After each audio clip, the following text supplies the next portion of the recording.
prepare your students for this transition. So the goals are really, I want to make it very clear for you what the different skill set expectations are between secondary and post-secondary, because it's incredibly important for you to understand what the differences are so that the students can be prepared for it. What those skill sets that are really important for the students to rely on to be successful in college are, and then the types of, I think the most important piece is the types of support structures that one can develop in order to make sure that that transition is successful. So, if you look at research, the research is showing that there's an increased number of students diagnosed with varied learning differences going to college. If we think about what our students receive in high school versus what they receive in college, you can start to see the disconnect a little bit of why once they get there, they're really struggling. So high school, just generally speaking, provides a ton of external supports. And those supports are embedded in the student's everyday experience. They don't have to ask for them. They just are, the schools are required to provide the students with these supports. In college, it's a completely different ballgame. Things have to just be made accessible. So you're going from a system of providing, giving, without the expectation of asking for it, to it's here, but you need to come and get it. And if you think about students with executive functioning issues, the biggest issue, generally speaking, is getting yourself from point A to point B, right? So something can break down in that process between, I know I need to do this, and then it actually getting completed. And so this access to supports is a huge obstacle for them, because they may need the support, but they don't know how to access it, they don't know when, they don't know how to follow through with it, they don't know where to find it. So that executive functioning piece gets in the way of actually being able to access those supports. And then we have that level of self-advocacy, and we've been talking, like, self-advocacy is a really hot topic right now because it's incredibly important and it's very difficult for our students sometimes to self-advocate for a variety of different reasons. It could be they might not have a good sense of what they're struggling with. I can't tell you how many times we've had a student that has not looked at their neuropsychological report and they're seniors in high school. They have no idea what that report says about their learning, their needs, and how are you supposed to advocate for yourself if you don't know what you're struggling with. A lot of times the students know what they're struggling with day to day, but they don't understand why. And so in order to be able to self-advocate, you need to have a very good understanding of who you are as a learner, what you struggle with, and what you need to level the playing field. We go over the neuropsychological reports a lot with the students to prep them for their intake meetings for college at the Office of Disability Services. And it's very frightening for parents many times to think about doing that, because as a parent you just want to protect your child. I don't want to label them. I don't want them to feel different. They already feel different. They already know there's something different. They just don't know what it is. And so many times when we sit down with them and we go over the neuropsychological report with them, there's like a sense of relief that comes over them. Oh, now I understand why I'm struggling. Thank you. This makes a lot of sense. I need a note taker not because I'm stupid or not because I'm different, but because I process this way. Because, auditorily, whatever it is, they get it. And it's a relief many times for them. Going back to high school, we have a very structured schedule in high school, right? Here's your schedule, get here at whatever time, you're leaving at whatever time, you have to be in this class every day. There's a lot of immediate feedback from the teachers. How many of you have students who the teachers will call you and they'll say, you know what? He's not going to do well this quarter unless he gets the 9 homeworks handed in that he hasn't done. And then the next day, the teacher sees the student in class and says, I called your mother last night, where's your homework? You didn't do your homework, now I'm calling her again tonight. And then you're going to call the next night. Where's the homework? Where's the homework? Where's the homework? Where's the homework? This does not happen in college. So again, if it's what the students need to access the curriculum in high school, then that's okay. But they need to know and understand how that system changes and shifts when they transition out. They have a lot of times embedded in their schedule things like a resource room or a learning center with people that are specifically trained on how to help them learn.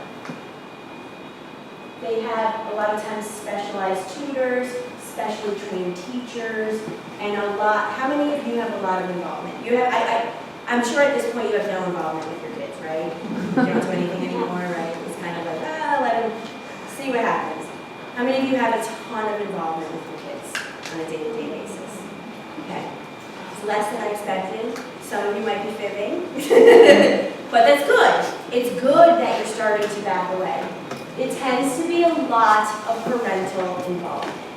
And again, you're not there with them in the classes when they go to college. You're not engaging with the faculty and with the staff on college campus the way that you are in high school. So it's important to start to recognize if that's happening right now, and to start to back off of that, so that they can get prepped for the next level. Because the next level in college, with the less external supports and the higher level of self-advocacy, students are self-monitoring. Okay, I'm taking 5 classes. Here's the 5 syllabi. They're organized in my binder. For history, I have to read this chapter for tomorrow. For English, I have to do this paper by Friday.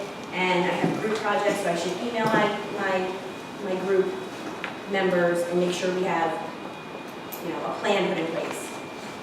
They're doing and initiating all of these things. They have to ask for help. Can you help me edit my paper? I'm going to go see the professor for office hours to get the extra help I need. I'm going to go to the writing center. I need a math tutor. They need to ask for these things. So they need to recognize when they're struggling with something, and B, activate seeking help for whatever it is. And then, and paired with that is know where to find that help. It's interesting, college professors can be very interesting. They have a lot to provide sometimes, but they aren't necessarily specifically trained in strategies that help our students to be successful in the college classroom. So we hear a lot from our students, he goes too fast, he writes really sloppy, I can't take notes, I have no idea what's going on in class. I can't understand, he's got a very thick accent, he's never available, when I want to talk to him, he doesn't use email. So there's these kind of obstacles that come along with people that don't understand learning differences. They might be very good at whatever content area they're teaching, history, the Renaissance, music, whatever it is, but they're not necessarily trained in how to teach other people that information. So it's just something that needs to be considered, and what can we do to make sure that if the students aren't understanding what's going on in class, how they can kind of set themselves up to have a better understanding of the curriculum. And again, it becomes an access system rather than an entitlement system. So if you want to use your accommodations, you have to apply for them, and then you have to ask to use them. If you go to any Office of Disability Services counselor on any college campus, they'll tell you they have hundreds and hundreds and hundreds of students registered with their office, but very few of them actually utilize it. There's 2 steps. There's the applying for the accommodations and then actually following through with using them. Both of those steps are initiated by the students. It's not enough to have those things on file. You have to access using your extra time, getting your note-taking in place, all of that stuff. Don't get nervous. The strategies. things that we can do. So we kind of have broken up, like, what are the important areas for students to develop skills in? Well, they obviously need to be prepared for the academic rigor of college. So, recommendation number 1, if you can continue the academic rigor through the senior year, please do so. A lot of students kind of, they get out of the routine of academics by the end of their senior year. You have to try to keep that academic pace up so they don't get out of the routine of knowing what it feels like to do work and to have a lot of it and to manage a variety of different things. The executive functioning piece obviously is a huge piece. How do you problem solve? How do you multitask? How do you prioritize what to do when? It's not about what you want to do, it's about what you need to do and when. Battling procrastination, managing your time. A lot of college students, and this is one of those things that they have to understand, just because you don't have a lot of class doesn't mean you don't have a lot of work. And so there's this misperception that if I'm only taking a class once a week, that there's a lot of additional free time embedded in my time. But if you're only taking a class once a week, you're going to have 3 times the amount of outside work in that class as you do a class that you take 3 times a week. Does that make sense? Because there's a lot less time that you're actually getting through work in the class. A lot of students, they're like really intrigued by taking online classes. It's like, oh, I don't ever have to go to class. And you're like, oh, but think about that. If you never have to sit in a class, can you just imagine how much work you're going to have to do independently? Because the class is still a 3-credit class. It's still you still have to clock X amount of hours of work. So if you're not taking 3 hours if you're not sitting in a class for 3 hours, you're doing an additional 3 hours of outside work. The self-advocacy piece is another of the 5 areas that are extremely important to look at. This piece of being able to identify misunderstanding and seeking out help, you don't leave with anything else tonight. Please help the students understand that it's okay to ask for help. And in fact, it's the only way a person in life can be successful. I ask for help, you ask for help, we all ask for help. I don't think a day goes by where I don't ask for help from somebody. And that's what helps me to be successful. Can you read this email? I'm not sure if I said what I need to say. Can you soften it up a little bit? Is it too strong? Like, every day, everybody's asking for help in some capacity.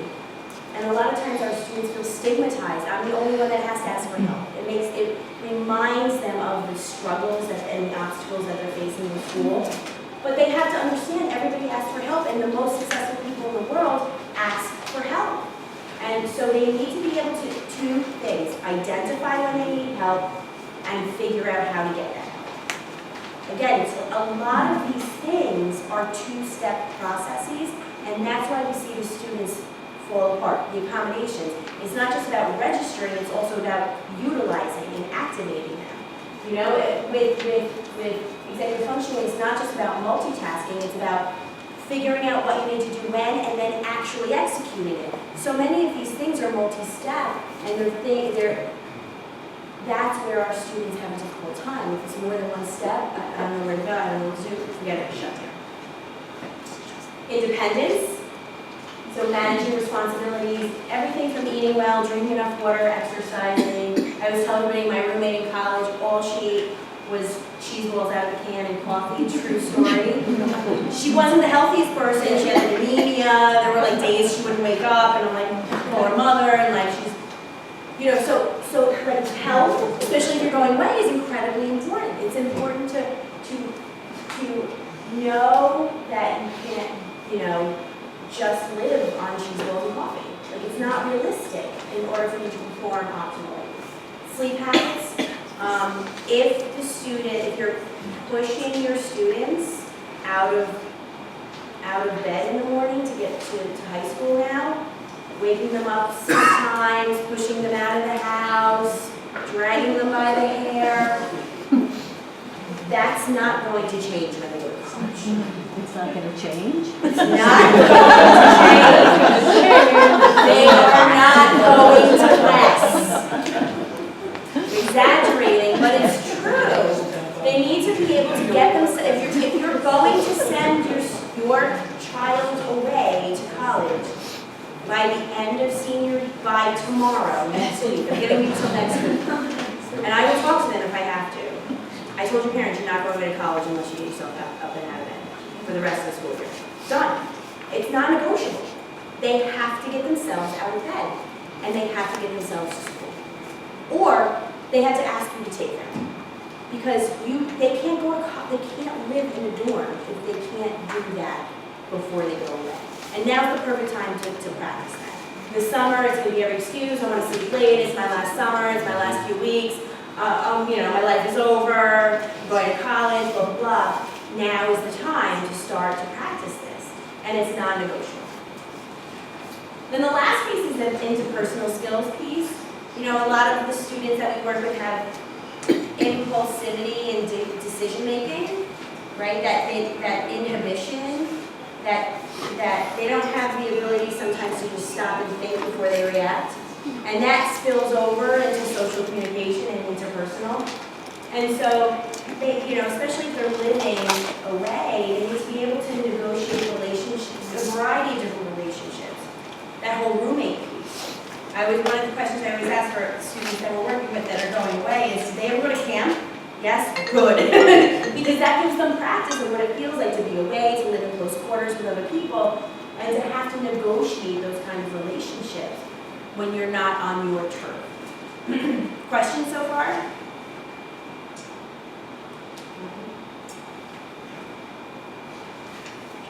So here are just some examples of the same areas where we see roadblocks. And these are the things that you start to these are red flags, things you want to start to think about now.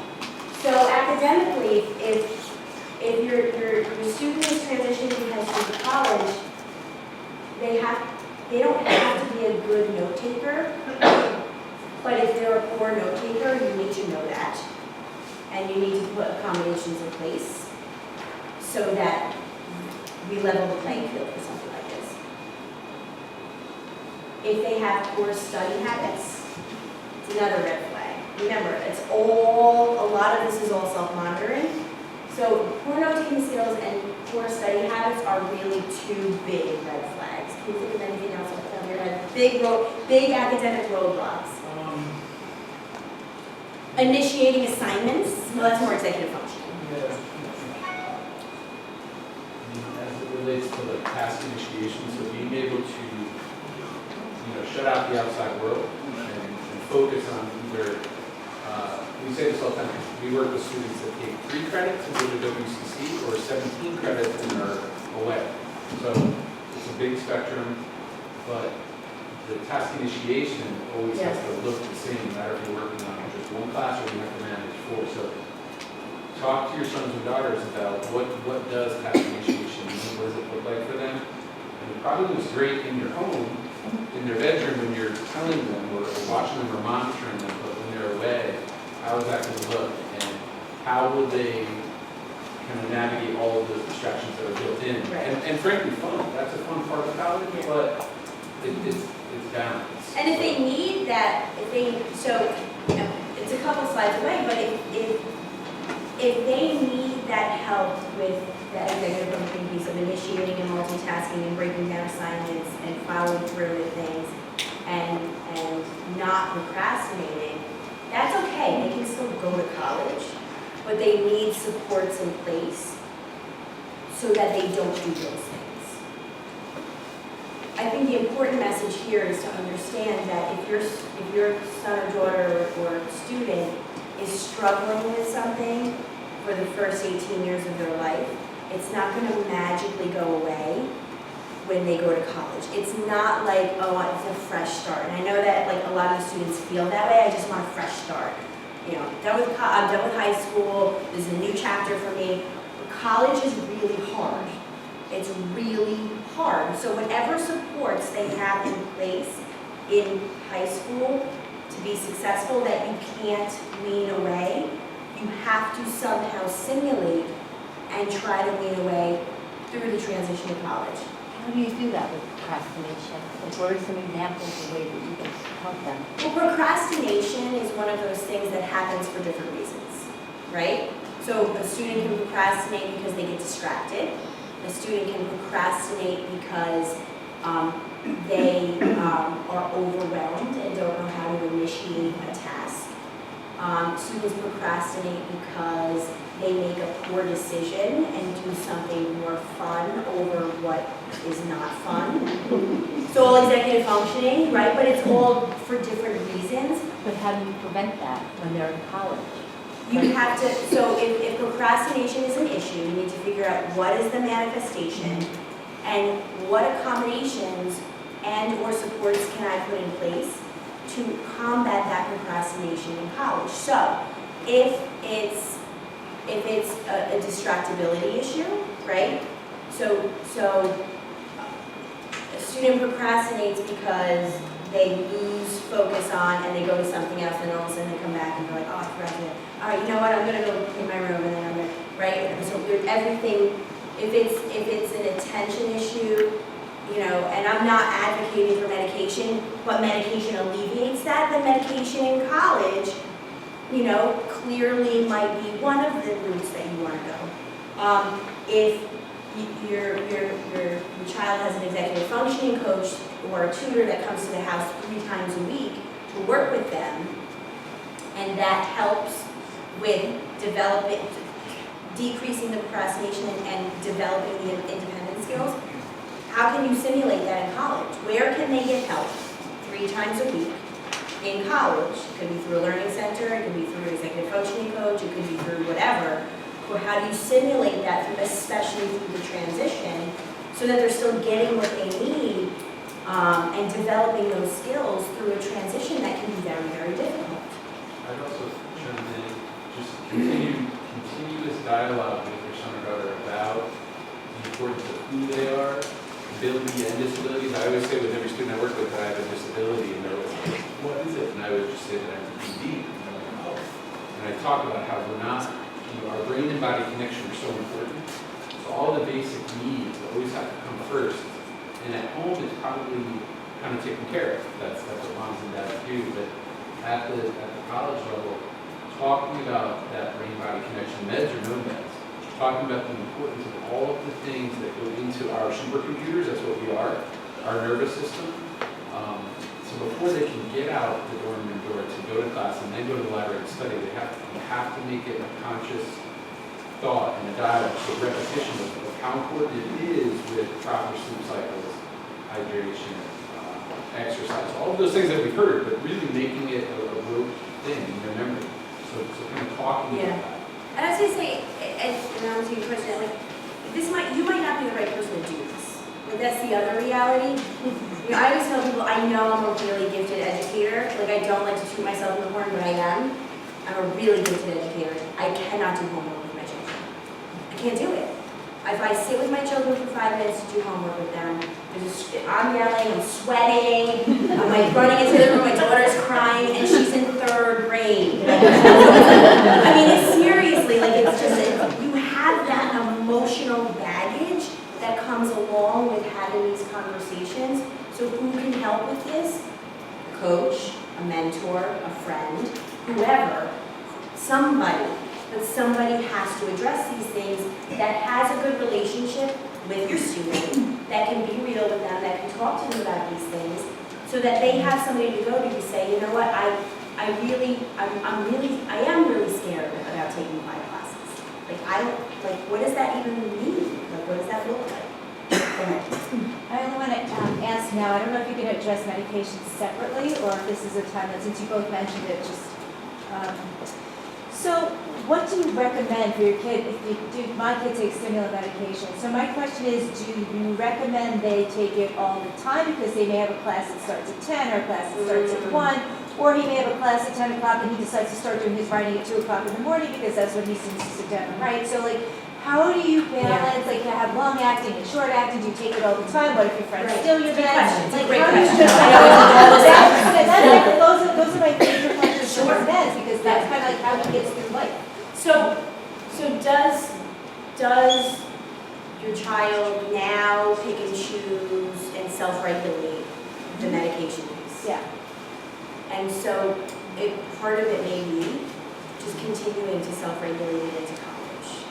You know, but you have to have not you, but somebody has to have the conversation about misuse in college, on college campuses, and how that they can be affected by the misuse of other people using stimulants on the college campus.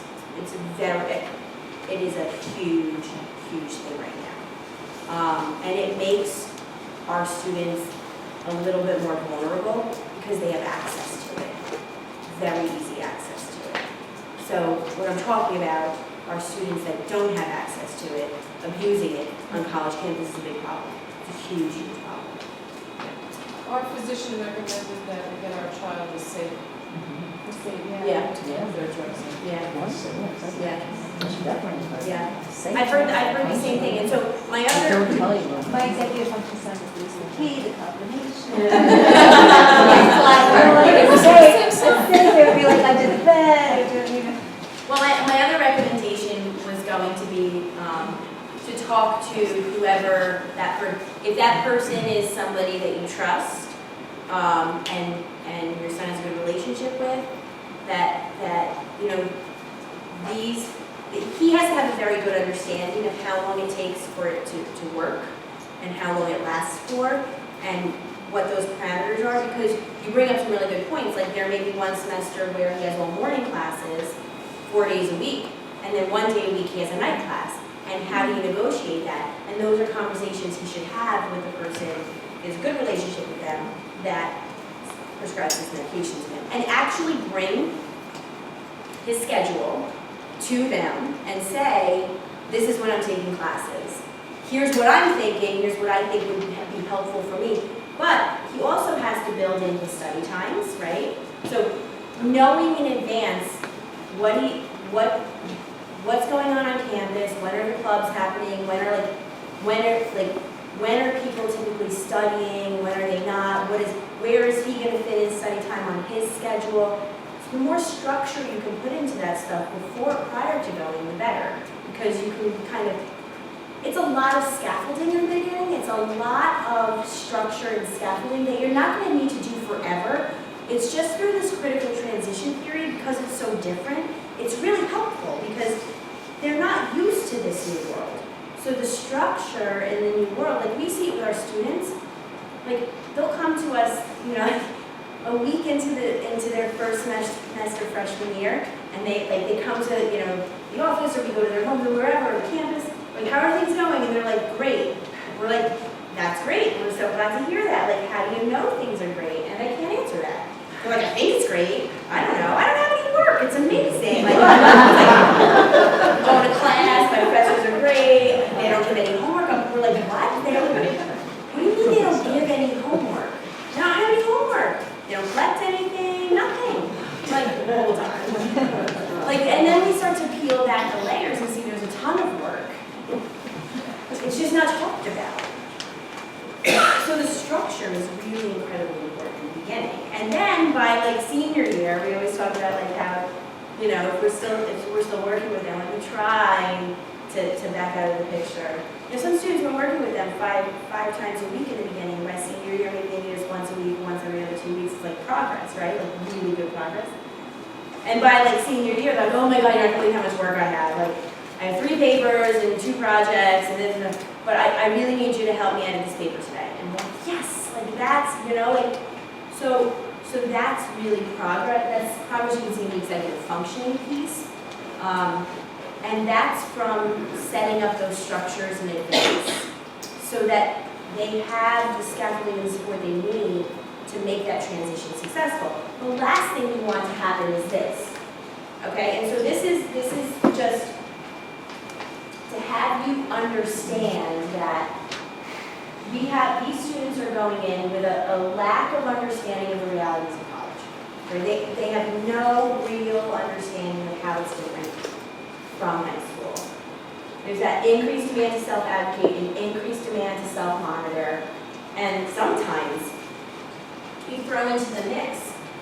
For some students, it's the first time they're ever in a fully mainstream environment. Like, we work with students that are in self-contained special education classrooms, K through 12. Very specially trained teachers, very small class size, and now they're going to the University of Arizona. Right? And so you put when you put these things together with students with a diagnosis of ADHD and comorbid anxiety or depression or OCD or other things, does that lead to proactive problem-solving skills going up and increased, like, self-esteem? No, they shut down. This is a lot. This is a lot, it's overwhelming. And without the right supports, you get heightened anxiety, heightened overloaded frustration, shutting down and avoidance. I point this out because you have the capability and the capacity to understand this is coming down the road now, right? And that you have to structure the environment for them so that they can be successful in this transition. And the best thing that you can do is transfer the responsibilities of all of these things from you to them, or from the school to them. They need to start taking ownership and responsibility for these things. And these have to be non-negotiable things to go to college. They have to be able to self-advocate. They have to be able to multitask, initiate all of those things, complete assignments, live and do their laundry. There's so many students that, like, 6 weeks into the semester, they're like stains everywhere. Did you do laundry? No, I don't know how to use the machine. Problem solving, right? I don't know how to use, I don't know, I walked in there, I had no idea how to use it, so I just walked right back out. That's like, right, that's that initiation, like figuring out how to follow through can be tough. Okay. So, in order to set the students up for success, you really want to set up a multidisciplinary support system that focuses on all these things. So the first thing that you want to do is you want to take these 5 areas and say, what is my student really, really good at? And what does my student need help with? For all 5 of these areas, okay? And then you want to match their strengths and needs to a campus that provides support for what they need,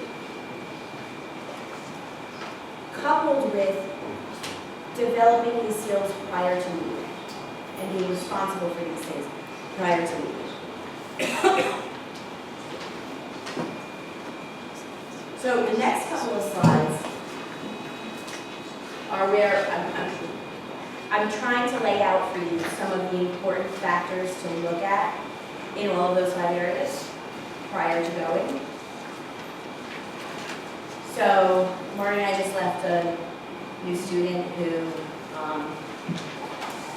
is going to college in Vermont, and he has a packet from college.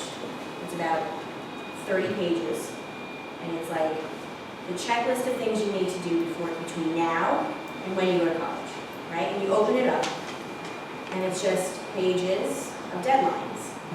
By June 1st, you need to do this. By June 10th, you need to do this. By June 15th, you need to do this. By June what? Right? It's great because it is very laid out what has to happen. But I look on the list and like there's 2 things checked off. There's 5 things that need to be done by June 1st.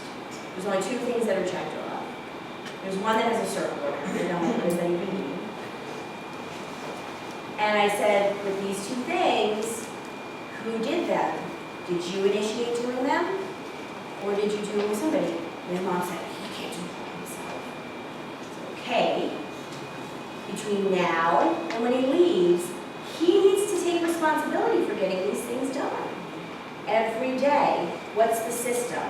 When are you going to check the list? How are you going to follow through? How are you going to read this list? Even when I opened it up and I saw 2 pages full of things, I said, I can't look at this, like overwhelming. And that's what happens to our students. They open it up and they see all of this stuff and they're like, this is just like, how do I know where to even start? And they close it and they push it away.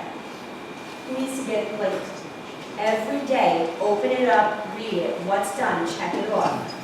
And then and through it, they'll start to learn the systems that they use in his specific school that he's going to. So all of the students, before they go to the campus and actually move to the campus, should know things like, what is the school's core curriculum requirements?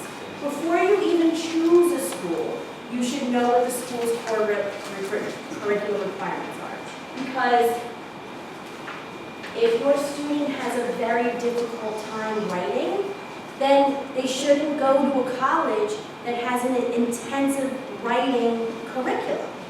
And schools are known for, there are schools that are known for different levels of writing rigor. So everybody has to, in some capacity, has to take a freshman English class, but in college A, that might be a 10-page research paper, and in college B, it might be a 50-page research paper. So you want to find out, again, what are my students' strengths, what are their needs, and how does that match up with the core curriculum requirements? If they've never taken a foreign language and they've always been foreign language exempt, and they go to a college where they need to take 3 semesters of foreign language, then you need to make sure that they can do substitutions prior to saying this is probably the best place for them to go. So you really want to do your due diligence about how their strengths and needs match up with the academics. Questions? About this so far? Having a very good understanding of the tutoring services on campus is also extremely important.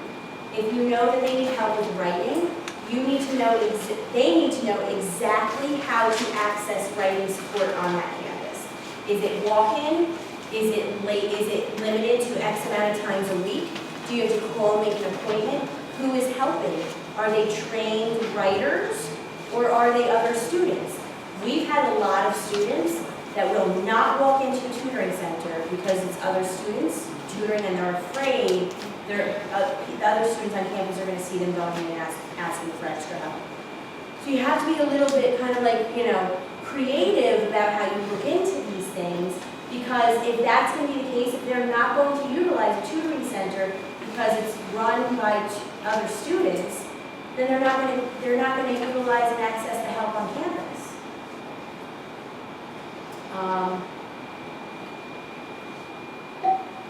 Sometimes there's the fee-based support programs on campus, and sometimes, your student needs to want to go there, right? So that means they need to have a good feeling about the people that are running it. They need to have a good feeling about the type of support that's there. They need to feel like that it's going to be beneficial. They have to buy into it. Again, if you know they're going to need help, and there's help on campus, but they're not going to use it, there's no point in relying on it. So we have to go another route. There has to be another route. If you're not going to use it on campus, I'm not going to pay for it, that's fine. Let's figure out something else. You run the driver's seat. Here are 3 options. Tutoring on campus, executive functioning coach, your tutor from high school. Pick one. And let's make a plan. Something has to happen. Self-awareness of one's academic abilities. Where and how do I receive support in these areas if necessary? Again, just having a very good understanding of the school's supports on campus. And this is a really nice way of finding this information out is talking to it about a current student. Continuing to use resources and strategies that have worked in the past. So with outlining, graphic organizers, tutors, executive functions, if those things are working now, figure out a way to continue those things moving forward. Do you have anything to add? Pretty good. Okay, in terms of executive functioning, the students have to have a very good understanding of the system, the online systems the schools use prior to transitioning there. So like one of the things I noticed with this student that's going to school in Vermont is that they've embedded into the to-do list of things that have to happen between now and August. They've embedded using the different online portal systems that the college uses in order for the students to gain like access and experience with them. So a lot of schools have an email system, a Blackboard system, a portal system, and they're all separate from each other, and they all do different things, and they all can have different usernames and passwords. And that's a recipe for disaster if you're trying to learn how to use those things once classes start. So the students need to know this is how I access my email. They should be checking email. Have any of your sons and daughters or students actually accepted college? They're getting emails. The minute their college email is activated, and they probably have 20 emails. And so now's a perfect time. Checking emails, archiving emails, getting rid of the old emails. How do you know when you have to follow through with something? If you're not going to follow through with it right now, how can you flag it to remind you to do it later? Read the email. What do you have to do? How do you activate what's going on? The same with the portal system. You know, you'll have to do things like sign FERPA forms. You'll have to do things like waive health insurance. You're going to have to do things like register for classes. All of that's going to be part of the portal system. They need to know, again, the username and password and how to navigate those things. Yeah. Yeah, I think that's one area that our students are probably ahead of, because they do that now. The teachers email a lot of their information. That's They have to go on the portal. Most of the assignments are sent out like that. They Right. have to check it. Right. So, and I do know of a cousin that was not used to doing that, Yeah. and the mom actually went in and saw his email and said, "You have assignments due," and he Yeah. had no clue. Yeah. And I realized we were a little bit ahead that way, that Yeah. they're used to doing that. That's good, but just be mindful that it's different. So the portal system in college is going to look different than the portal system they use in high school. So it's good that they're getting practice in kind of organizing and keeping on top of those things. But like the portal system in college is different to do things like register for classes than it is to upload assignments and keep track of grades. They're two totally different systems. So they'll use like a portal to do registration for classes, they'll use Moodle or Blackboard for the online classes. So whereas in high school it might be like a one-stop shop for everything, in college you may have multiple different layers of different resources to access for different reasons. With different usernames and passwords, like it's a recipe for like confusion and again, if that activation piece is difficult, what we see a lot of times is the students will try to log on to Blackboard with their portal email, it won't work, and they'll say, oh well. But there could be really important information on there so that, they have to be able to, again, have all these systems in place. In terms of creating a system of organizing course materials and keeping track of important due dates, it has to be something that the student benefits from and that they find motivating. So many students, we try to enforce on them like a system that they don't want to use. They're not going to use something that they don't find beneficial. So it's important to just find something that they find motivating to use and follow through with. I think with our students, it's been a variety. It's been like some of them use their phones, sometimes they use their computers, sometimes they use like the old-fashioned kind of monthly calendar, but it has to be something that works for them. Consistently. On the other side, some professors are really good at utilizing Blackboard Moodle, some are not. Some will not update their syllabus. Right. So days will be off, so they really have to be prepared to navigate, and then not be afraid to self-advocate. That's why they have office hours, so talking about that. And kind of all of this, talking about the timeline of a lot of things can snowball pretty quickly. The semester is like 15 weeks or so, give or take. So setting that intention that it's not a high school quarter, in 15 weeks, if you're not really seeing these things and being reminded of them, of something small can turn, pretty big, Right. pretty quick. So And just being aware of that timeline. yeah, and having a system of checks and balances put in place. So like we always recommend to the students, rule of thumb is check in with your professor, each of your professors twice a semester. Let's put it in the calendar, figure out when you're going to do it, at minimum, twice. And here's what you're going to do in those two check-ins. How am I doing in the class? Is there anything else I need to do to improve? We always just call it get a pulse. So go get a pulse. Right. It could be like empirical data and what the keywords will show you. Right. Or it could be read his or her body language, because if it's dire, they're going to know. But I have a young man that waited and waited, and now it's too late, so he's not happy with his grades. Now we're scrambling to see what the college's policy is on rectifying that, and it's so much better to be proactive than reactive, and that's where we're at.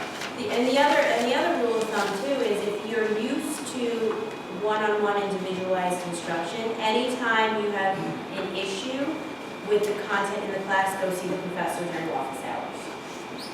Because sometimes that's all they need to get that additional one-on-one support. Like, I can't tell you how many times something will be confusing in the class, but then the students will go and just a little bit of one-on-one time with the professor will make things a lot more clear for them. Because they need just a little bit of that individualized attention. So setting up these systems in advance,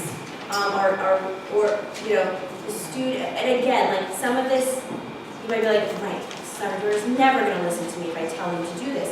Fine, but somebody else has to help them with these things. Somebody else has to be the person that they will listen to in order to follow through with these systems. If they can learn how to read and utilize the syllabus before they go to school, so this might just be if they have access to Blackboard and their professors put the syllabi up early before the classes start, like just going through them and learning what is the structure of the syllabus, how to read it. I don't know if they do that in high school or more just for like the college transition piece, but it's always really beneficial. Sometimes the syllabus is 20 pages long, and there's 2 pages in it that really matter. And so just being able to, being able to pick out of that 20 pages, like where the important information is and what you're supposed to do with it. We're always reminding students of how it's weighted to. The percentages are huge. So Right.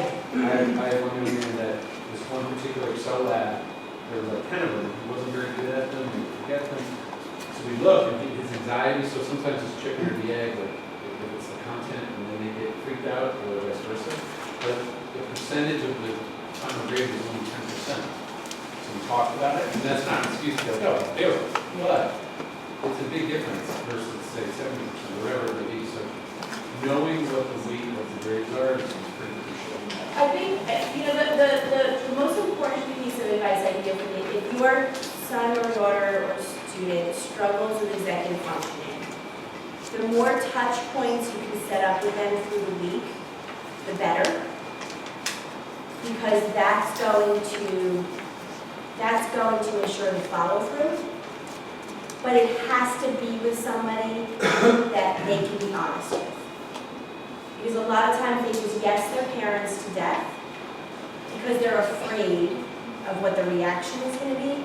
So it has to be somebody in their life, whether it be, a lot of the Office of Disability Services counselors now, they will make standing appointments with the students once a week. But it takes the student initiating and making that appointment and follow through with that appointment. So that might, that touch point is somebody that's an outsider, objective, ally on campus, but not a parent, could be very helpful because you want to catch those missteps immediately, and then help the students through them so that they can find a sense of success, because the success is what's going to drive success. What you don't want to happen is they forget to hand in a paper, then they don't think they can hand it in late, so they don't ever hand it in. Now they're afraid about their grade, and so they stop going to class, and then they fail the class. You need somebody in their life that when they forget to hand in the paper, they will say to that person, I forgot to hand in my paper, I'm going to fail. And then that person can talk them through it and say, well, hold on. Did you ask the professor if you could hand it in late? No. Okay. Do you know how to access the professor? I can email them. Do they respond well to email? Yes. How did they want the paper in the first place? Did they want a hard copy or an email? Or is it supposed to go on Blackboard? Talk them through it. Okay, let's negotiate this with the professor. Let's email to them right away, apologize for it being late, and see what happens. And most of the time, the professors will accept it. Even if they only accepted it at half credit's better than no credit. So, the transition piece is critical, and they have to live through these experiences and see what the results are when they make decisions in order to transition to doing these things more independently. Does that make sense? It's catching them in these little mishaps that are the most important things so that they can see that they can get over them. And like I said, if you leave with nothing else, that self-advocacy piece is huge. They have to understand who they are as a learner, and they have to be comfortable with saying, I may not use extra time, but I want it on file just in case I decide. Because that's the important piece, is that we always tell students, look, just because you have accommodations on file doesn't mean you actually have to access them. Nobody knows about them, they're confidential. You have the power to disclose or not to your professors. And you can pick and choose. Maybe in the first semester, you disclose to all your professors. And maybe the next semester, you only disclose to one, because the other classes, you don't really need to use your accommodations. But if they're not in place, you're not going to have access to them. And so if college is more overwhelming and more difficult than you're anticipating, this is a really good safety net. And it's much harder to get put in place when you're being reactive. So you really want to try to be proactive.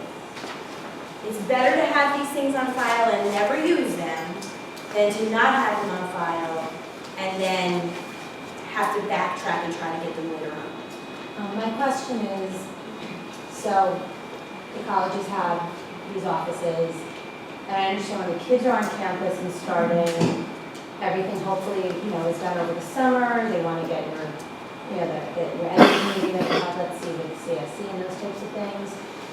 I know we want our kids to be more independent and do it themselves, but as a parent, can we get the ball rolling in that area? Who makes that first call, let's say next month, for a kid who's starting college at the end of August? Can I, as a parent, just do a touch base, figure out what they need, paperwork, or are kids expected to be doing everything from the get-go? Or I feel like my child will, once things are in place, or, he'll use it.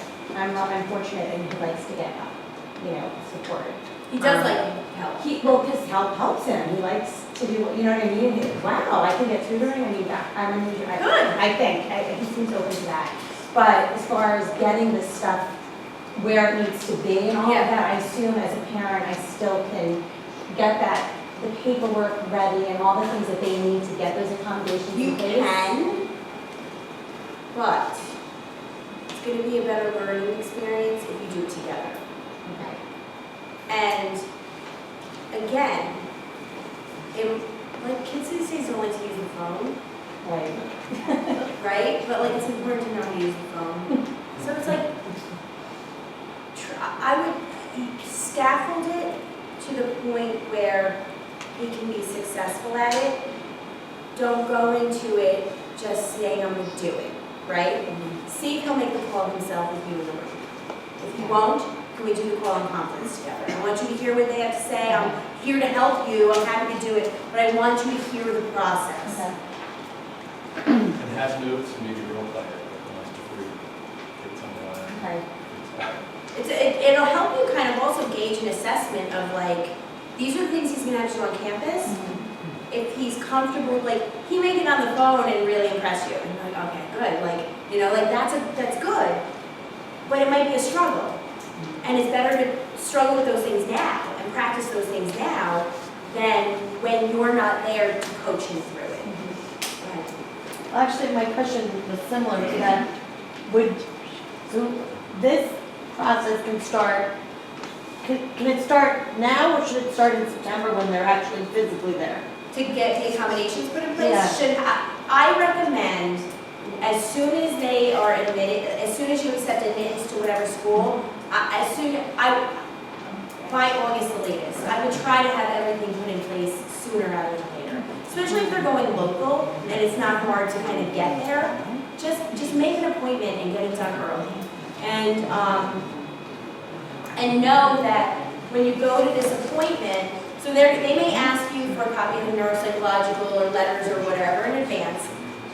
If they have an exit summary from their senior year that is meaningful and has information on it that's beneficial, I think that's a really good thing to share with them as well, even if they don't require it, but that might be a really good thing to share.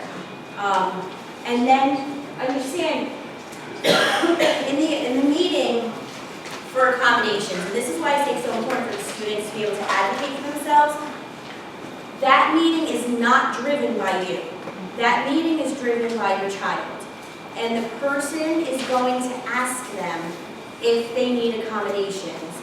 And your student needs to be prepared to say, yes, I need this because of this. And yes, I need this because of this. And like Marty said, the role-playing piece of this is like, you know, it doesn't have to be like, you know, goofy and you're like, okay, pretend like I'm a, but you need to realize, right, like, you don't have to use a note taker, but you should ask for a note taker because you have auditory processing issues. And here's why. You have the psychologist or the neuropsychologist go over and rehearse this with your son or daughter, if that's possible.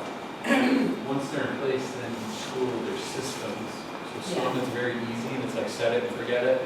Some, it's you have to have this blue form and this pink form, and you have to bring it to the professor a week before the So it may be easy or it may not. Right. So really doing that research ahead of time and be playing detective of, okay, this is what it's going to look like. So to further what Marty's saying, there's two parts to the meeting. The first part is the approval of accommodations, and trust me when I tell you, the adolescent, young adult natural reaction is to say, when somebody asks them, do you need help, then to say, no, I think I'm going to be okay. I don't really need anything.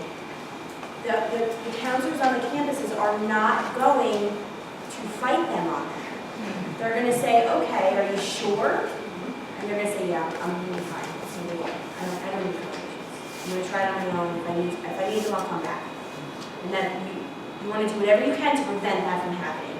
And that might be you going to that meeting or somebody going with them to that meeting. And I have to tell you, I think that's okay, as long as you allow the student to attempt the advocacy themselves and then only interject if it's absolutely necessary.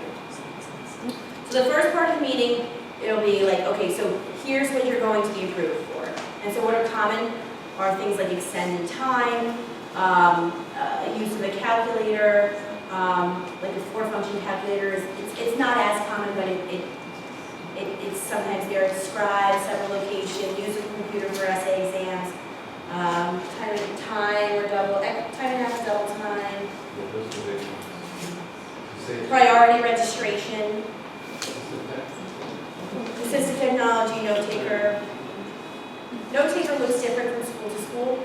Sometimes it'll be a person in the class taking the notes. Sometimes It'll be notes that are uploaded by the professor. So gauging what that looks like in advance is important and having the students access it. So, okay, so here's your list of accommodations you're approved for. Great. Now the second part of that meeting is, here's how you use them.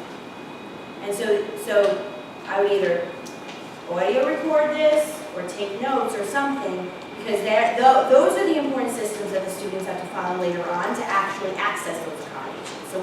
So first part of the meeting is, here's what you're eligible for, and the second part is here's how you use them. And they throw a lot of information at you, and you're not going to remember any of it when you leave there. So it's important to write all of this stuff down to, again, put the systems in place so that you know how to access the accommodations. And then real quick, In advance. the big one with note takers, you see it all the time, so our students have it. It's like having that shiny new tool, but then it's like, well, how do you use it? So if it's note takers, how do you extract it? How do you skim and highlight it? And how do you then comprehend it and then put it back out in whatever format you're being asked to? So having your child think about that, if they need to, then that's where they need to talk to the backup and say, well, what do I do with this? You get a book of notes, so what do I do with it? They're only as good as your knowledge of how to use them. What exactly is a note taker? So for students that whatever their obstacle is in terms of learning prevents them from being able to take an accurate representation of notes in a classroom, they sometimes can get the accommodation of a note taker. And it comes in different forms. So a note taker just means that you get the content from the class in written form in an alternate way than you taking it yourself. We always tell our students, take your own notes, because your notes may be more helpful than the note taker's notes. So the students should always take their own notes. It's not a hall pass. It's to supplement if they hit an obstacle in class where they can't take effective notes, then they have a backup plan. Some schools, so there will be a person in the class that is hired to be the note taker, and it's a confidential process, so that student won't know they're taking notes for your child, but they know they're taking them. Either they give them to the professor and the professor gives them to the student, or they upload them. That's more common these days, is where because kids are taking notes on their computers and then they just upload them to a database, and then the student that gets the note taker has access to those notes. Sometimes it's it can be assistive technology, if you guys know what a smart pen is, right? So sometimes the school, they'll say that the smart pen is the accommodation and they'll provide the students with a smart pen as a note taker. Sometimes it's the professor giving an outline of the lecture. So it depends. These are questions you want to ask in that meeting. If the student gets approved for a note taker, what is the process?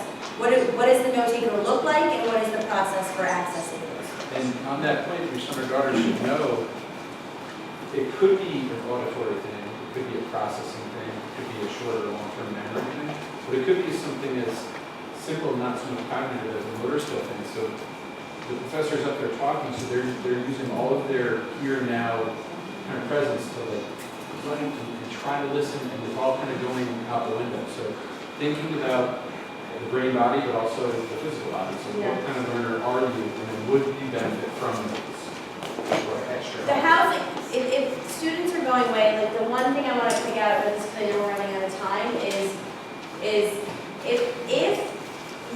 the student has a tough time socially and they're going away to college, sometimes considering a themed floor is a really good idea, because themed floors have naturally embedded into them structured social activities, and they tend to be the really nice kids on campus. So it could be a nice embedded support for students that struggle with social stuff.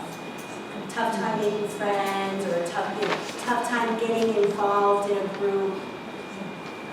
In a general floor, having to initiate those kind of interactions might be too much. with a themed floor, like a lot of times you have to do something with the rest of the floor at least once or twice a week. And that's a nice structure that kind of is put in place for them to help them to get involved socially. Somebody have a question? I didn't know what a theme floor was. You know, it's I've never heard of it.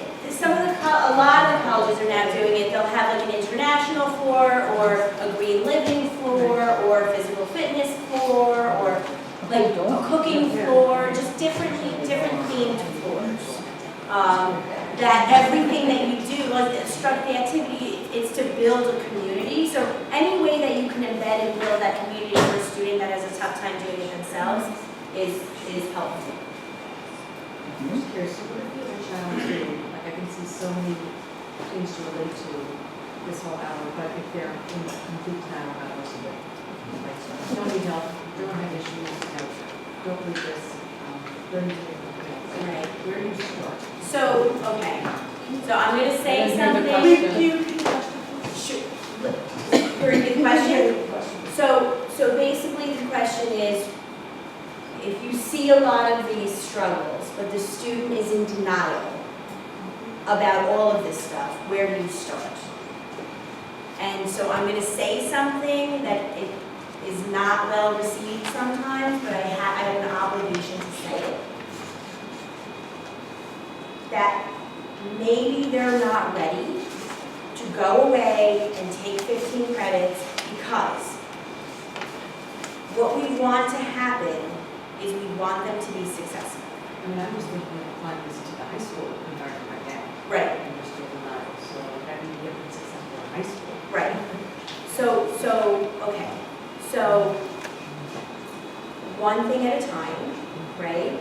Maybe having an understanding and ownership of what their struggles are would be that first step. You've got a lot of things going against you. The adolescence is like such a difficult time in that transition to young adulthood. Like so many things are going on socially, emotionally. It's just a very tough time. So maybe having like